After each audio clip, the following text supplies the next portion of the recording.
আচ্ছা, এটা কি আমাদের সংস্কৃতির সাথে যায়? আপনি বলেন, আমাদের সংস্কৃতি কি এরকম? আচ্ছা, আমাদের বিজয় দিবসটা আসছে কিভাবে, কেন আসছে, এই লজিক কি কেউ জানে?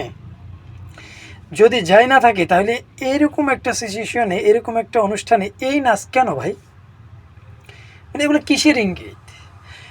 যেই দেশের মানুষ রক্তপাতহীন ভাবে স্বাধীন হয়, সেই দেশের মানুষ এগুলো করতে পারে। হুম, আমরা 30 লক্ষ শহীদ হয়েছে, আমাদের 2 লক্ষ মা বোনের ইজ্জত গেছে। হ্যাঁ, আমাদের তো ওই দিনটাকে স্মরণ করে কান্নাকাটি করা উচিত ছিল, আমাদের তো ওই দিনটাকে স্মরণ করে আমাদের মানে, কিন্তু এগুলা কি ভাই? এটা এটা বিজয় দিবস উদযাপন কোনো নিয়ম হইলো? মানে কেমনে কি মানে আপনার 30 লাখ শহীদ মারা গেছে, 2 লাখ মা বোনের ইজ্জত গেছে, এই জন্য আপনি লাফালাফি করতেছেন? মানে এটা এটা কোনো সভ্য লজিক হইতে পারে? আচ্ছা, এই আরেকটা ভিডিও দেখেন।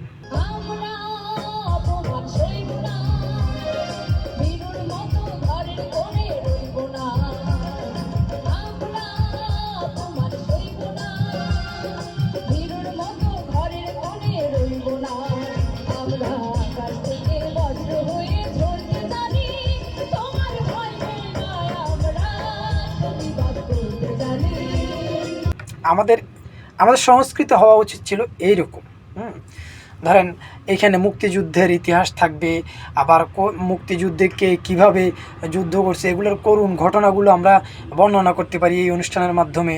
হ্যাঁ, কিন্তু এগুলো না কইরা আমরা যদি এই এইগুলো করি ভাই, আমাদের পরবর্তী প্রজন্মকে আমরা কী জবাব দেব বলেন? কী জবাবটা দেবো তাদেরকে আমরা?